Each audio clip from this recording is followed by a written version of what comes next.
The Kethver assassin moved through the space station's ventilation system with practiced silence, her 6 limbs gripping the metal walls as her natural camouflage shifted to match the dark interior. 3 cycles of preparation had led to this moment. The human diplomat Marcus Chun had proven surprisingly difficult to reach. Always surrounded by security, always in public spaces, always making himself an impossible target. Until tonight, intelligence reports showed he would be alone in his quarters, reviewing trade agreements between the Terran Federation and the Galactic Council. The perfect opportunity. The Council's inner circle had paid handsomely for this contract, though they'd been vague about their reasons. Something about the human being too effective at his negotiations, too persuasive in his arguments for human expansion rights. Zethka had killed diplomats before. They were usually soft targets, dependent on others for protection, panicking when faced with death. This would be simple work. She dropped silently from the ceiling vent into the human's quarters. The lighting was dim, set to what humans called evening mode. Books lined the walls, actual physical books, an oddity she'd heard about but never seen. The human sat in a comfortable chair, reading one of these archaic information storage devices. His back partially to her dot, she drew her molecular blade, its edge sharp enough to cut through starship hull plating. The weapon hummed softly as it powered up, but the human didn't seem to notice. His dark hair was streaked with gray, and he wore simple clothes. Not the formal diplomatic robe she'd expected. Zethka had studied human anatomy extensively. One strike between the 3rd and 4th ribs would pierce the heart. Quick, clean, professional. She moved forward, raising her blade. The human looked up from his book. "Ah," Marcus Chun said, his voice calm and almost pleased. "Good," Zethka froze. In 15 years of assassination work, no target had ever reacted like this. Where was the fear? The surprise? The desperate pleading she'd grown accustomed to? "Good evening, Zethka of the Kethver hunting clan," the human continued, setting his book carefully on the side table. The title read something about military history. "I was wondering when you'd arrive. Would you like some tea before we begin?" The assassin's camouflage flickered with confusion, patterns of uncertainty rippling across her chitinous skin. He knew her name. "Her clan? How?" "You seem surprised," Marcus observed, standing slowly with his hands visible. "Please don't let me stop you from doing your job. I know the inner circle is paying you quite well for this." Zethka's grip tightened on her blade. This was wrong. Everything about this situation violated her understanding of how prey should behave. "You know why I'm here." "Of course. Trade negotiations have been going too well from the human perspective. We've secured mining rights in 3 systems, established new colony permits, and gained full membership status for 12 human worlds. The old guard in the Council sees us as a threat to their established order." The assassin's training warred with her curiosity. She should strike now, complete the contract, leave. But something in the human's tone, his complete lack of fear, made her hesitate. "They told me you were just a diplomat," she said. Marcus smiled. And there was something predatory in the expression that made Zethka's instincts scream danger. "I am a diplomat. One, negotiate trade agreements, settle disputes between worlds, arrange cultural exchanges. But that's not all I am." He moved to a cabinet, opening it to reveal bottles of various liquids. "The inner circle did their research, but not well enough. They know about my diplomatic career, my educational background, my public achievements. What they don't know is what I did before I became a diplomat." The assassin watched him pour liquid into 2 cups, her blade still ready. "What did you do?" "I was a soldier, Zethka." "Not just any soldier." "I was part of the Terran Defense Force's Special Operations Division." "Unit designation?" "Ghost Protocol." "Ever heard of it?" She hadn't, but something about the way he said it made her skin crawl. There were stories among the galaxy's military communities, whispered tales about human soldiers who appeared from nowhere, struck impossible targets, and vanished without trace. Most species dismissed these as propaganda, exaggerated war stories. 43 years of active service, Marcus continued conversationally. 78 successful deep penetration missions behind enemy lines. 36 high-value target eliminations. I specialized in what humans call asymmetric warfare, making the impossible possible through preparation, patience, and understanding your enemy better than they understand themselves. He offered her one of the cups. The liquid inside was hot and smelled of herbs. I've been tracking the Inner Circle's communications for 6 months. I know they hired you, I know what they paid, and I know they've already prepared their cover story for when my body is discovered. Tragic accident during routine maintenance, I believe was the phrase. Zethka's head was spinning. If you knew I was coming, why didn't you alert security? Why are you here alone? Because this isn't just about stopping one assassination, my dear Zethka. This is about sending a message. The Inner Circle thinks humans are soft, thinks our diplomats are easy targets, thinks they can intimidate us with violence. They're about to learn otherwise. The human set down his cup and moved to another cabinet. This one contained items that made the assassin's blood run cold. Weapons she recognized and several she didn't. Combat armor that looked worn from use. Equipment designed for killing. You see, the thing about humans that other species never quite grasp is that we don't separate our roles cleanly. A human diplomat doesn't stop being a soldier just because he puts on formal clothes. A human scientist doesn't forget her combat training when she enters a laboratory. We're multifaceted in ways that make other species uncomfortable. Marcus selected a knife from the cabinet, testing its weight casually. The Inner Council expects you to kill me tonight. When you don't report back, they'll assume you succeeded and went into hiding as planned. By the time they realize I'm still alive, it will be too late. Too late for what? For them to stop what comes next. You see, Zethka, I've spent the last 6 months not just tracking their communications, but building a complete intelligence profile on every member of the Inner Circle. Their financial dealings, their secret agreements with the Vorthok slavers, their illegal weapons shipments to separatist groups. Everything. The assassin felt a chill that had nothing to do with the station's environmental systems. You're going to expose them. Oh, much more than that. I'm going to destroy them, completely, legally, financially, and politically. By this time tomorrow, the Inner Circle will cease to exist as a power structure within the Galactic Council, and it will all appear to be the natural consequence of their own corruption being brought to light. Marcus returned to his chair, picking up his book again. The beauty of human warfare, Zethka, is that we understand the value of indirect action.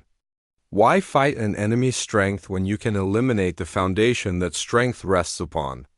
Why engage in open combat when you can arrange for your enemy to destroy himself? But you're just one human, am I? Marcus asked, opening his book to a bookmarked page. How do you think I got intelligence on the Inner Circle's private communications? Do you believe I've been working alone all these months? The Terran Federation has many diplomats, Zethka.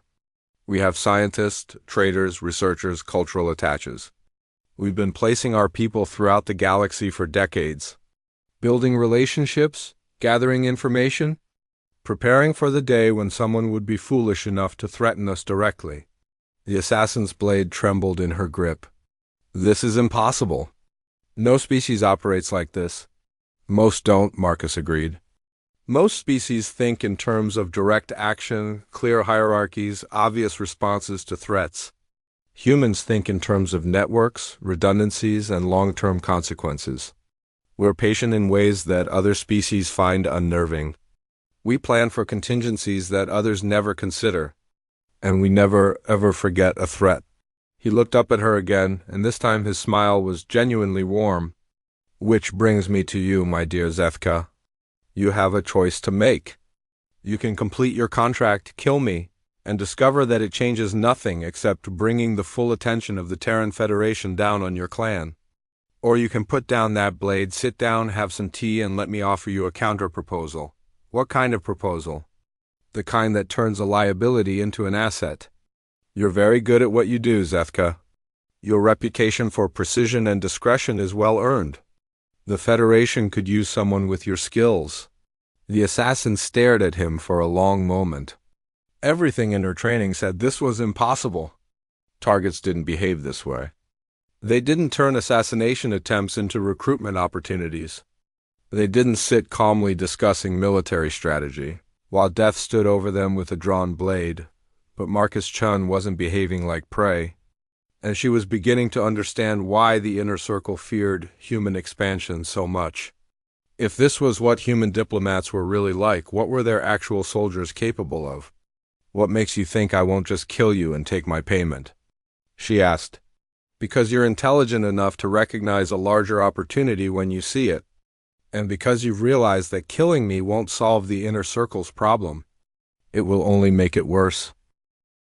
Zethka slowly lowered her blade, though she didn't deactivate it. The molecular edge continued its soft humming as she moved to the chair opposite. Marcus Chun, her camouflage had settled into a pattern of deep uncertainty. Swirls of color that reflected her mental state. You're insane, she said finally. No sane being behaves like this when faced with death.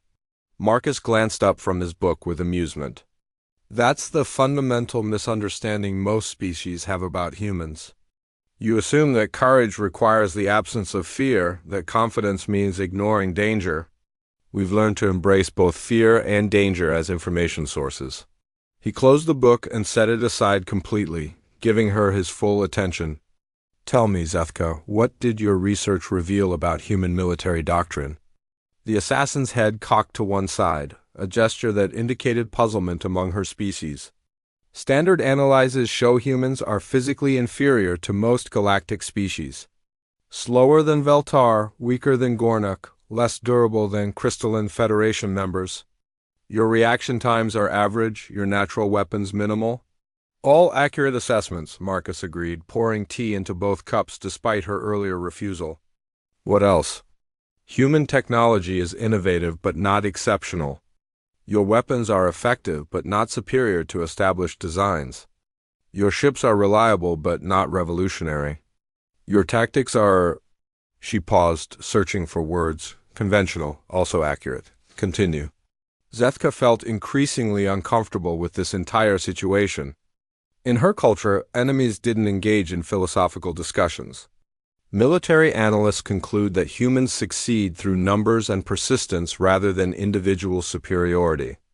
Acceptable allies but not particularly threatening adversaries.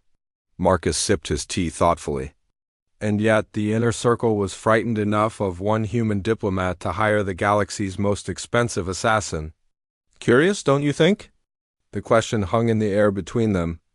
Zethka had wondered about this herself.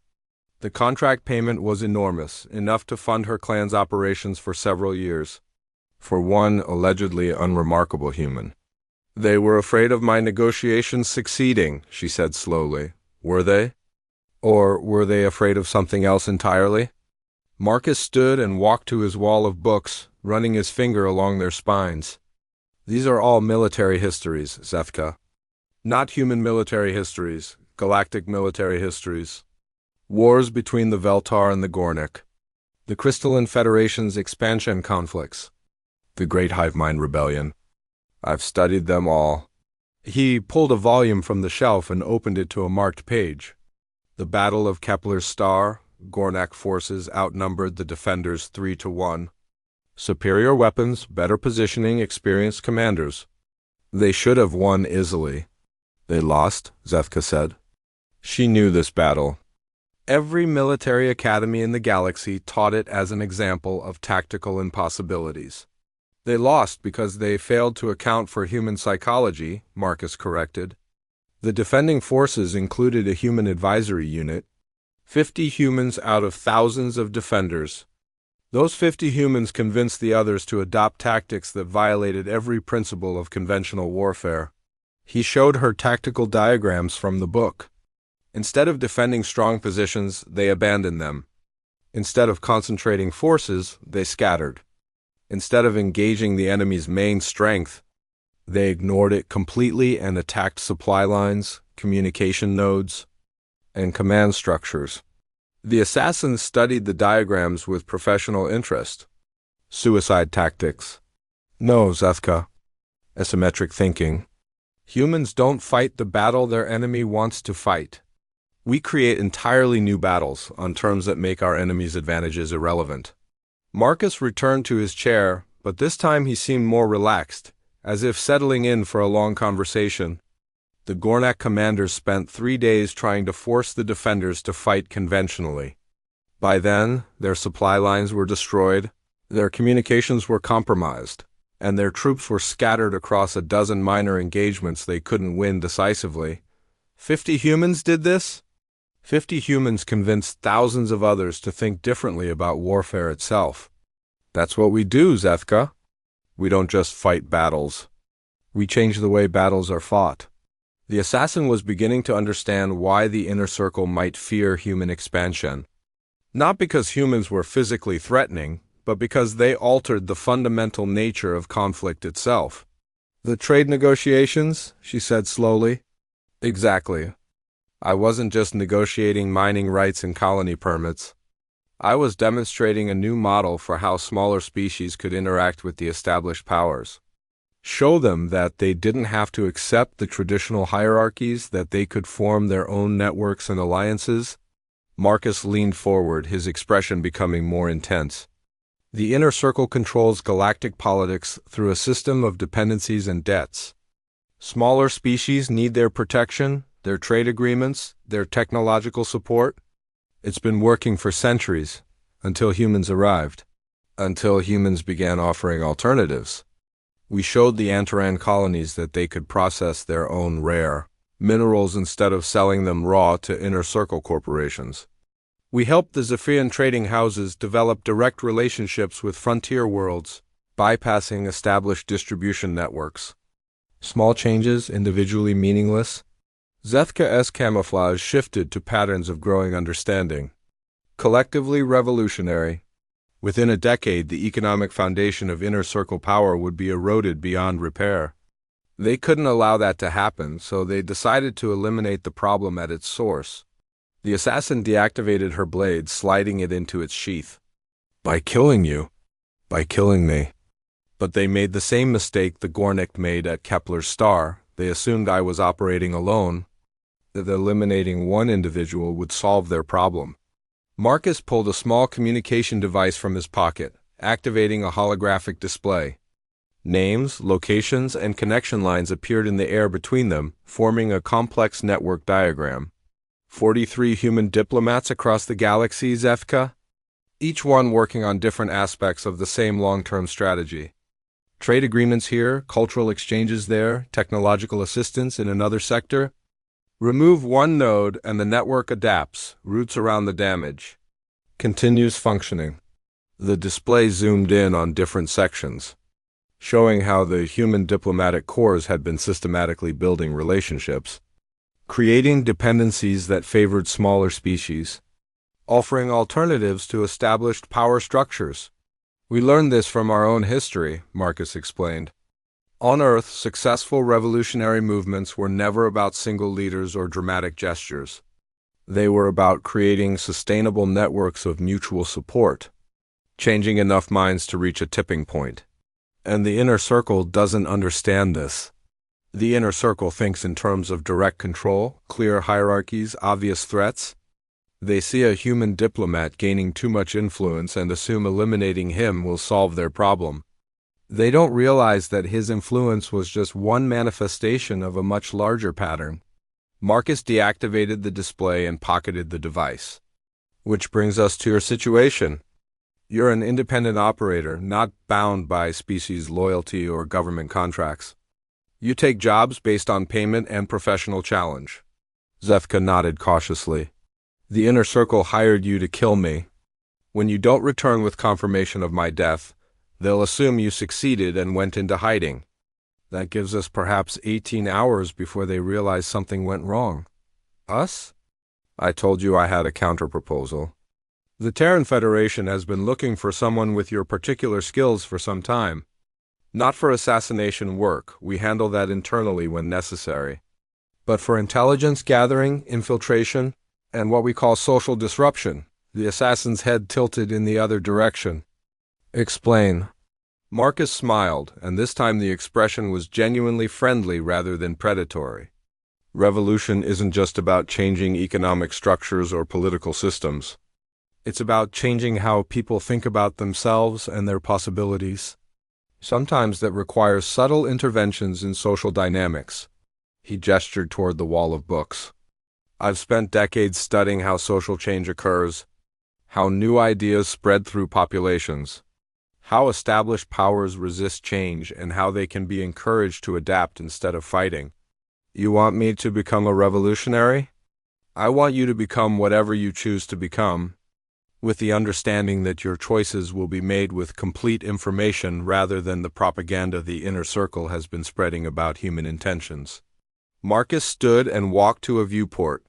Looking out at the stars beyond the station, the galaxy is changing, Zethka. The old hierarchies that maintained stability for centuries are breaking down. New technologies, new trade routes, new species joining the galactic community. Change is inevitable.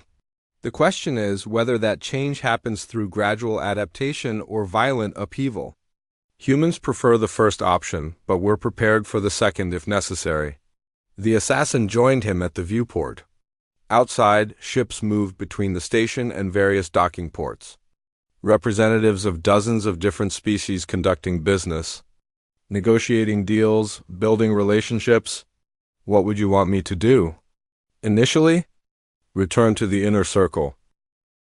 2 weeks later, Zethka sat in a cantina on Threshold Station, watching news feeds from across the galaxy while nursing a drink that burned pleasantly down her throat. The headlines told a story of chaos in the Galactic Council's upper levels. Inner Circle member Korthik faces corruption charges, scrolled across one screen. Vorthik slave ring exposed through anonymous tips, announced another. Financial irregularities force council vote of no confidence. She'd reported Marcus Chin's death to her Inner Circle contact exactly as planned. The payment had been transferred to her accounts, substantial enough to fund her clan's operations for the next 3 years. To the galaxy at large, the human diplomat had died in a tragic maintenance accident. His funeral had been attended by representatives from dozens of species, all praising his contributions to interspecies cooperation. What none of them knew was that Marcus Chun was currently aboard a Federation deep space vessel, coordinating the systematic release of information that was dismantling the Inner Circle's power structure piece by piece. Mind if I join you? Zethka looked up to find a human woman standing beside her table. Average height, unremarkable appearance, the kind of person who could blend into any crowd. But there was something in her eyes that reminded the assassin of Marcus Chun. Agent Rivera, the woman said, settling into the opposite chair without waiting for permission. I believe Marcus mentioned you might be interested in expanding your professional opportunities. Did he? Rivera smiled, ordering a drink from the serving droid. He was quite impressed with your adaptability. Not many beings can process a complete paradigm shift as quickly as you did. The assassin's camouflage shifted to neutral patterns, a sign she was maintaining professional caution. The Inner Circle thinks I'm in hiding after completing my contract? Perfect cover. They won't be looking for you, and even if they were, they'd be looking for someone trying to avoid attention, not someone sitting openly in a public cantina. Rivera's drink arrived, something that resembled Terran coffee. I have a proposition for you. There's a situation developing in the Helix Nebula that requires someone with your particular skills. What kind of situation? The kind where direct Federation involvement would be noticed and potentially counterproductive. But a freelance operator with a reputation for discretion could gather the information we need while conducting what appears to be unrelated business. Zethka considered this while watching the news feeds. Another Inner Circle member had just announced his resignation amid allegations of illegal weapons trafficking. The corruption investigation was spreading faster than most observers had expected. Marcus explained your network approach to warfare, she said finally. Turn enemies into assets, create dependencies that favor your objectives, change the fundamental nature of conflicts. He's an excellent teacher. What did you think of the lesson? The assassin's camouflage shifted to patterns that indicated dark amusement. I thought it was the most terrifying thing I'd ever encountered. Rivera laughed. Most species have that reaction when they first understand how humans actually operate. The fascinating part is what happens next, which is, you start to see the possibilities. Not just for humans, but for everyone. The galaxy doesn't have to be dominated by whoever has the biggest fleet or the most aggressive expansion policy. There are other ways to organize interspecies relationships. On the news feeds, a reporter was interviewing representatives from several smaller species about their reactions to the inner circle's collapse. The Antaran colonies were announcing plans for direct trade relationships with frontier worlds. The Zephyrian trading houses were forming an independent economic alliance. The changes Marcus had described were accelerating beyond anyone's predictions. "This is just the beginning," Rivera observed, following her gaze. "Remove one power structure and others rush to fill the vacuum. The question is whether those new structures will be more equitable than what came before. And, humans intend to influence that outcome. Humans intend to ensure that smaller species have real choices about their own futures. What they do with those choices is up to them." Zethka finished her drink and signaled for another. The cantina was busy, filled with beings from dozens of different species conducting business, making deals, sharing information. The kind of organic networking that happened naturally when people felt safe to interact freely. "Tell me about the Helix Nebula situation," she said. Rivera activated a small holographic projector, displaying a three-dimensional map of the nebula region. Industrial Consortium is trying to establish exclusive mining rights to several asteroid fields. Local species are being pressured to sign agreements that would essentially make them indentured servants in their own systems. Standard exploitation pattern. With one complication. The consortium is backed by remnants of the inner circle, species who lost influence when the corruption investigations began. They're trying to rebuild their power base in a region where Federation oversight is limited. The assassins studied the holographic display, noting the positions of various settlements, trade routes, and resource extraction sites. "What kind of information do you need?" "Financial records, communication logs, personnel rosters. The kind of data that would allow us to understand their organizational structure and long-term objectives. And then?" Rivera deactivated the display. "Then we give that information to the local species and let them decide what to do with it. Humans don't conquer territories, Zethka. We help others resist being conquered." The assassin realized this was another test, another opportunity to understand human methodology. They weren't asking her to eliminate threats or sabotage operations. They were asking her to gather intelligence that would enable others to make informed decisions about their own futures. Payment? Competitive with your usual rates, plus something more valuable. Access to the Federation's intelligence network. Information about targets, opportunities, and threats across the galaxy. The kind of data that would make you the most effective independent operator in known space. Zethka's camouflage shifted to patterns of intense interest. Information was the most valuable commodity in her profession, worth more than any single contract payment. "There's also the matter of your clan," Rivera continued. "The Kethver have always maintained strict neutrality, but neutrality becomes more difficult when the balance of galactic power is shifting. Wouldn't it be useful to know how those shifts will affect your people?" The assassin considered this. Her clan's survival had always depended on their ability to navigate between competing powers, offering their services without becoming entangled in larger conflicts. But if the fundamental nature of galactic politics was changing, their traditional approach might no longer be sufficient. "I accept your proposition," she said finally. Rivera smiled and raised her drink. "Welcome to the network, Zethka. I think you're going to find working with humans very educational." 3 months later, the asteroid mining consortium in the Helix Nebula collapsed after local species formed their own cooperative extraction agreement. The financial records Zethka had obtained revealed a pattern of exploitation that extended far beyond the immediate region, leading to investigations in dozens of systems. The remnants of the inner circle found themselves facing not just exposure, but active resistance from species they had expected to dominate easily. Their traditional tactics of intimidation and economic pressure proved ineffective against opponents who understood their methods and had prepared countermeasures. Zethka's clan began receiving contracts from Federation allies, work that paid well and came with excellent intelligence support. Other independent operators started noticing that cooperation with human networks provided advantages that traditional approaches couldn't match. Marcus Chun returned to active diplomatic service 6 months after his supposed death, assigned to newly opened negotiations with species that had previously been under inner circle influence. His reputation for effectiveness had only grown during his absence, enhanced by stories about his diplomatic innovations that had spread throughout the professional community on quiet evenings. He still read military histories in his quarters, still studied the patterns of how conflicts developed and how they could be resolved without violence. But now he had new case studies to examine, examples of how networks of cooperation could overcome hierarchies of domination. The galaxy was changing, just as he had predicted, not through conquest or revolution, but through the gradual recognition that there were better ways for different species to relate to each other.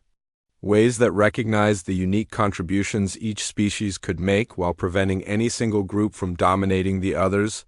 Zethka had become more than an intelligence asset. She had become a teacher, showing other independent operators how cooperation with human networks could expand their professional opportunities, while contributing to broader stability. Her clan's reputation for neutrality remained intact, but now it was neutrality with purpose, rather than simple survival. The assassination attempt that was supposed to eliminate a dangerous human diplomat had, instead, created a new model for how former enemies could become allies, how individual encounters could reshape larger relationships, and how the galaxy's most effective predators could show